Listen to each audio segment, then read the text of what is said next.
So Jamal Niaz here with Viddal Riley, back fighting in Manchester after what has been a brilliant year for yourself, absolutely perfect year.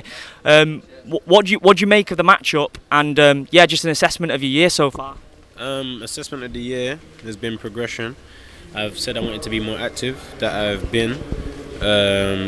Current opponent, undefeated, wants to win, exactly how we like it.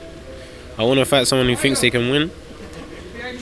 And we'll see Saturday night what happens. I know last time we spoke that you said absolutely not interested in any of the YouTuber stuff, but Jake Paul technically isn't a YouTuber now. He's a glorified boxing superstar, and he's called your name out. He's interested in fighting you. What have you made of that, and what did you make of his fight against Anderson Silva? Do you have any questions about Saturday? I do, yeah. Let's get to them. We're not interested in Jake Paul.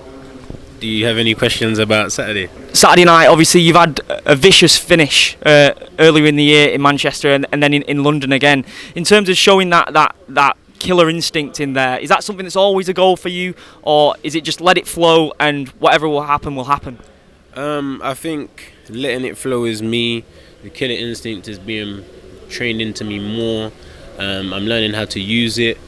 And Saturday is going to be another example of how me letting it flow and having the killer instinct creates something great. It's a very special event as well, because we have Manchester boxing legend Ricky Hatton main eventing, which must be really surreal for you, because I know when I was growing up, he was the pinnacle of the sport in this country, and he's achieved so much. And just from a mental health aspect as well, what he's overcome and his physical transformation as well, it must be incredible for you to be a part of that as well. Listen, Ricky Hatton is a legend, right? He's someone who I grew up watching. My favourite fight to this day is him and Floyd Mayweather. Yeah. And that goes to show, I've seen a lot of fights, and I was 10 years old when that happened. So Ricky's a legend. He's an example of just being a person that's for the people, do you know what I mean? But he's always stayed true to himself, and he's reached the heights of heights. So it's an honour to be associated with anything to do with Ricky when it comes to being on the same show and any comparisons within the boxing realm. So yeah.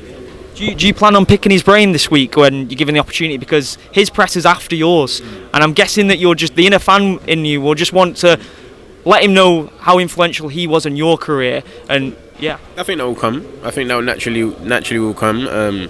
We definitely will see each other at some point this week, and I'll take as much knowledge as I can. I'm always willing to learn, but I won't need any tips on how to deal with my opponent. Let's take no spotlight away from his opponent as well, Barrera. Glorified legend, and he broke a lot of British fight fans' hearts with his win over Nassim Hamed. I certainly know a lot of people that Nassim Hamed was absolutely flying, and Barrera ultimately was the guy that put an end to his career. I know he fought directly afterwards, a year afterwards, but that was it. His interest was no longer there in the sport. What do you make of being around a guy like that as well, Barrera? I don't know if I'm going to be around him much, to be honest. I guess I'll just see the exhibition on Saturday night. Cool. Final messages for any of the fans that are tuning in on Saturday night? Make sure you keep your eyes on my YouTube channel, and make sure you keep your eyes on my ring walk, and follow Boxer and follow my account, because you can win 2 free tickets to come to the show.